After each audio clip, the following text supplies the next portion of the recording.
ജോഷി മമ്മൂട്ടി ടീമിൻ്റെ വ്യത്യസ്തമായ ഒരു സിനിമയായിരുന്നു കൗരവർ. മമ്മൂട്ടിയുടെ കൂടെ ഭീമൻ രഘുവും ബാബു ആൻ്റണിയും കൂടെ വന്നപ്പോഴും തിലകൻ്റെ മികച്ച അഭിനയ മുഹൂർത്തങ്ങളും കൂടെ വന്നപ്പോൾ ഈ സിനിമ വളരെയധികം ആൾക്കാർക്ക് പ്രിയപ്പെട്ട അവസ്ഥയിലേക്കെത്തി. അതിൻ്റെ കൂടെ കന്നഡയിലെ സൂപ്പർ സ്റ്റാർ ആയിരിക്കുന്ന വിഷ്ണുവർദ്ധൻ്റെ മികച്ച അഭിനയ മുഹൂർത്തങ്ങളും വ്യത്യസ്തമായ ലൊക്കേഷനുകൾ, പാട്ടുകൾ. ന്യൂഡൽഹിയിലെ പോലെ തന്നെ ഒരു ജയിൽ ചാട്ടം ഇതിൻ്റെ അകത്ത് ഈ സിനിമയിലുമുണ്ട്. ഭീമൻ രഘുവും ബാബു ആൻ്റണിയും മമ്മൂട്ടിയും ചേർന്ന് തിലകൻ്റെ ആ കഥാപാത്രത്തിൻ്റെ വ്യത്യസ്തത ഈ സിനിമയുടെ മിഴിവ് കൂടുതലാക്കുന്നു.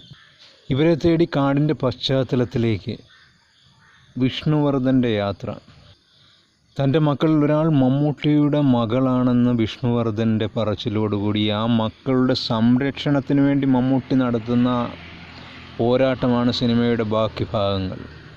അതിൽ മമ്മൂട്ടിയുടെ സുഹൃത്തുക്കളായിരുന്നവർ മമ്മൂട്ടിയുടെ ശത്രുവായി മാറുന്നതാണ് ആ സിനിമയുടെ വ്യത്യസ്തമായൊരു തലം. തുടക്ക സമയത്തെ സിനിമയുടെ ഗതി തന്നെയാണ് ഒരു കലാപത്തോടുകൂടി സിനിമയിൽ മാറ്റം വരുത്തുന്നത്. അവിടെ ഒന്നിച്ചുണ്ടായിരുന്നവർ ജയിലിലേക്ക് പോവുകയും ജയിലിൽ നിന്ന് പുറത്തു വന്ന് തങ്ങൾക്ക് ഇത്രത്തോളം പ്രശ്നങ്ങൾ ഉണ്ടാക്കിയവനെ കുടുംബത്തെയും തീർക്കുക എന്ന ലക്ഷ്യത്തോടെ പോകുന്നിടത്ത് സിനിമയുടെ വലിയൊരു വ്യത്യസ്തമായ രീതിയിലേക്ക് മാറുകയാണ്. കൂടെ ഉണ്ടായിരുന്നവർ ശത്രുക്കളാവുകയും തൻ്റെ മകൾക്ക് വേണ്ടി ഓരോരുത്തരായിട്ട് കൊല്ലേണ്ടി വരുന്ന നായകൻ്റെ അവസ്ഥയോടുകൂടി സിനിമ അവസാനിക്കുകയാണ്.